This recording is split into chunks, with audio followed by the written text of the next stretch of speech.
Bonjour à toi. Est-ce que le côté enfant sage, ça te parle? Parce que on entend, moi j'ai beaucoup entendu, en tout cas autour de moi, ou même dans la famille aussi à moi, qu'il fallait être sage, qu'il fallait être gentil, qu'il fallait bien se tenir. Et socialement, certains en tout cas ont pu en faire une règle et penser qu'un enfant qui est sage, c'est un enfant voilà qui est bien éduqué,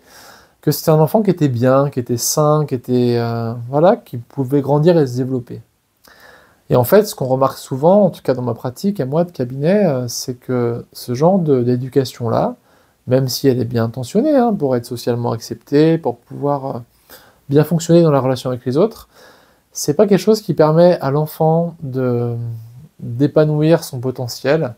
de pouvoir aussi écouter ses besoins, de pouvoir y répondre. Et ce qu'on sait en attachement, c'est que un enfant qui écoute bien ses besoins, qui les connaît bien, il peut bien mieux vivre une frustration de ses besoins qu'un enfant auquel on n'a pas appris à nommer ce qu'il sent, ses besoins, ses sentiments, ses émotions, ses états d'âme. Parce qu'un enfant à qui on a appris à nommer ses besoins, il peut venir toucher ce qui manque, ce qui n'est pas nourri.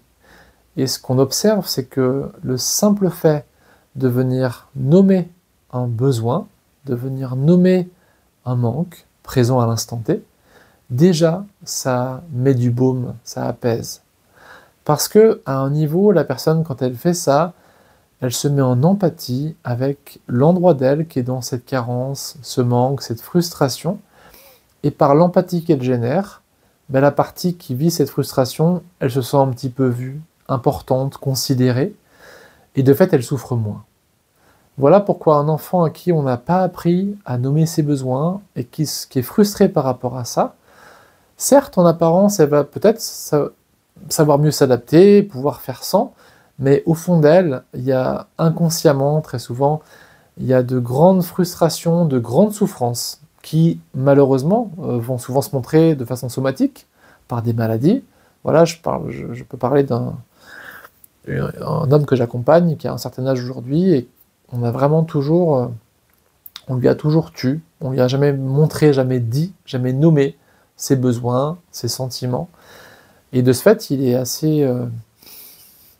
mal de pouvoir nommer ce qu'il sent. Il n'a pas accès à ses émotions et encore moins à ses besoins. Et son corps, malheureusement, ben, génère des maladies pour montrer ce qui dysfonctionne. Voilà, en tout cas, juste un exemple pour montrer comment est-ce que nommer, sentir ben, les besoins, les sentiments,